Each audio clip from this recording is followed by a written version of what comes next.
Hello everybody, I'm Diane and this is Cass, and today we're just going to do a quick little video on nail clipping, and I have the leash on her just so she can't steal my supplies or knock over my camera. She's a little excited. So Cass is not quite a year old. Actually, she'll be a year old this week. As you can see, she's silly, she's playful. She ate her breakfast and just came out of her crate, so she's got a little extra energy. But I kind of want that for this video because I want you to see, Cass, come here and settle. Come over here. Good girl. Sit. Good. Down. Yes. Easy. I want you to see that with a silly dog, we can still cut their nails pretty easily. If we do our homework, if we do those ahead steps. So Cass, when she was a puppy, she was born and raised here. As a puppy, we cut her nails about once a week, as we do with all of our litters. Her nails seem to be growing very slowly, and so I have not cut her nails in months, and so I'm really curious how this is going to go. Now, she also has never had a bad nail clipping experience, and that's really important to think about too. So in this video, I'm not going to go into the anatomy of your dog's nail, but what I do want you to know, if you don't already know this, is inside that nail, there's a blood vessel with a lot of nerve cells attached to it. It's called the quick. And if you nick that when you are cutting your dog's nails, first of all, it's going to bleed like crazy, but also it's very, very painful for your dog. So if you have nicked that in the past, that's going to make your dog a lot more hesitant about having their nails trimmed. And so we've, again, got to go back and do some homework if that's the situation with your dog. All right, so let's get started. So I'm going to start by also saying some of the supplies that I have up here. This is a product that is designed specifically to stop the bleeding if you do hit that quick. I always have this on hand, and I want to show you. I happened to check this earlier. You can see, whoops, it's going to spill out. The seal is still really on this. I've never used this container of nail stopper. But I have it on hand just in case, because if they do bleed, like I said, it is quite heavy. Come over here, Cass. Good girl. That's a good one. All right? So before I do anything with her, as far as cutting her nails, some dogs, when they see the sight of this, is going to make them fearful. I'm going to let her check that out. I'm going to let her see what it is. Okay? I don't want her to be afraid of it. So I'm letting her see that. But the other thing that we really need to do before we ever get started cutting their nails is be able to handle their paws without any issue. So I want to be able to pick up Cass's paws and be able to handle them without her getting worried or upset, okay? If this right here is a problem for your dog, then don't even take your clippers out today. Go get yourself some treats and work on just this, just picking up their paws and handling them, squeezing them, all of the things that you're going to need to do in order to cut their nails, okay? Something that I like to use is a licking mat, okay? Okay. Sometimes when I'm cutting a dog's nails, particularly one, over here, Cass, so they can see what you're doing, honey. Particularly a dog with a lot of energy like Cass's, I'll use a licking mat and I'll put some Cheese Whiz or peanut butter or something like that on it. And that just helps to distract my dog while I'm cutting their nails. I'm making her face the way I want her to. All right, so that's a helpful tool. Now you see I can pick up her paws and handle them, and she's resisting a little bit, but she's not playing with me with them as she was before, okay? She stopped licking, and that tells me that she's a little uncomfortable with me picking up her paws like this. So her being playful before might have been a friendly way of saying, hey mom, I really don't like you doing that, okay? That was a polite, please don't touch my paws. Okay, so this may be an issue, more of an issue for Cass than I initially thought it would be. All right, but in any case, you'll see, like I said, here we go. So I pick up her paws, and again, she stops licking. I want her to be really, really comfortable with me doing this, okay? Another thing that I want to talk about is a couple of the tools that I have up here.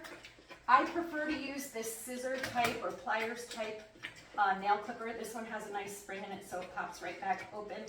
Some people like the guillotine style ones that has like a loop and then a sharp piece that comes up. I prefer these. You use what you're most comfortable with. The other things that I have here are two different types of Dremels. This one is a little bit softer. It's a little bit quieter. It has a little hum to it. You can see Cass is not worried about that at all. She's still licking her mat. If I touch her paws with it, again, I'm going to try this on her paws. I've never used a Dremel on this one, on this dog, on Cass.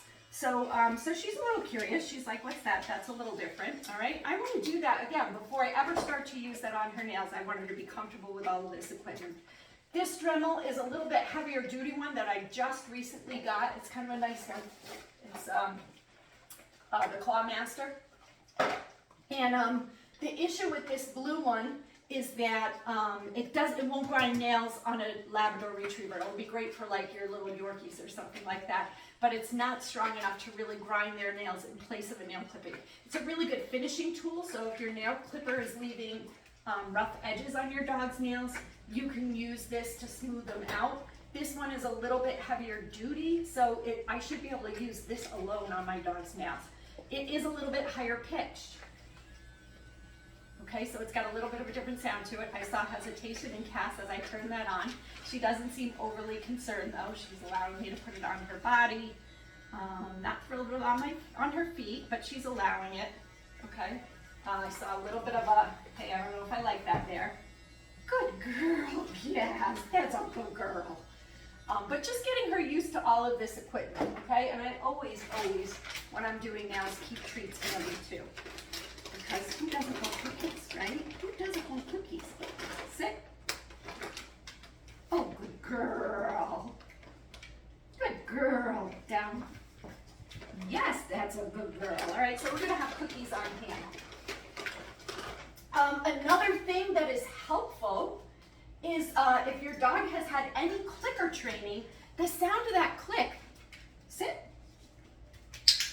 is a positive sound, right? So it kind of releases those endorphins. It's a familiar sound. Good things happen when I hear that click. So if your dog has any clicker training in them, you might want to use a clicker for their nail trimming as well, because I think it just reinforces this is a good thing.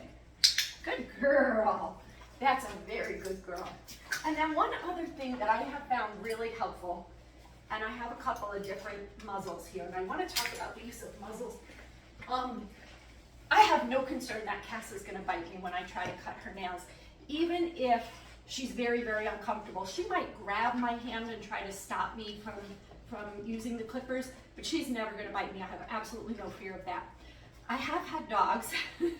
I had one particular border collie who would try to bite me when I cut their nails. And so one of the ways that you can make this not a miserable experience, if I were to just put this muzzle on Cass right now, she's never had it on before, I put it on her, I strapped it on, and then I went and cut her nails, I would make nail clipping a miserable experience for her. So if I'm going to use any of these tools, I'm first going to acclimate my dog to them. And so what I'm going to do is use a little cheese whiz. Now this muzzle is not big enough for Cass. I didn't have a big basket type muzzle for her, but it's actually broken, so I think we can get her nose into it. So what I would do is put a little cheese whiz in the tip of that right there, and then just allow her, invite her to put her nose into that. Hey Cass, look what I have here. Okay, so I'm letting her make the decision to put her nose into that basket. Okay, I'm going to flip it over so the basket is on top of her nose. Okay, I'm not strapping it onto her at this point. I'm just allowing her to eat the cheese whiz out of it. Okay, with the other one, I'm going to use treats with this type of muzzle. Okay, and the same thing. Come over here, Cass, so we can see what we're doing. I'm going to sit. Yeah, sit. Good girl. I'm going to open this up, I'm going to put my hand through it, and I'm going to invite her to stick her nose right into that muzzle with the treats in my hand. There you go, baby. Here you go. There you go. Good girl. So now she's kind of putting her nose into that muzzle in order to get the treats. As I said, I'm not strapping this onto her at this point.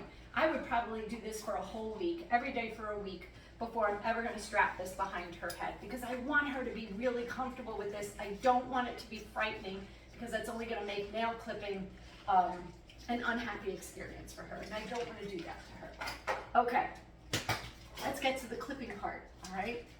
I'm going to put my glasses on so I can see what I'm doing, okay? And while she's licking her mat, I'm just going to pick up her paw and clip just one nail. You notice again, she stopped Yes, good girl. She stopped licking her mouth as soon as I picked up that paw. She's like, uh-oh, what's happening here? All right, there you go. If she were a more fearful dog and she were more uncomfortable with me clipping her nails, we're not gonna play with that big. I might leave it right there today. We clipped one nail and that's as far as I got. But Cass is still happy, I'm still happy, nobody's upset right now. That might be where I'd end a training session with her. Because she's being really cooperative, I'm gonna go ahead and cut a few more nails. I think we're gonna give her a little more cheese whiz here. I prefer to use peanut butter on these mats. I just feel it's better for the dogs than peanut butter. But the cheese whiz is so easy when you're trying to demo like this without having to dig into a jar of peanut butter. Okay, so again, I picked up her paw. I know you can't see that on the switch sides here.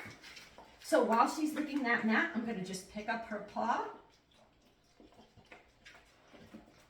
and carefully snip the tip off of her nail.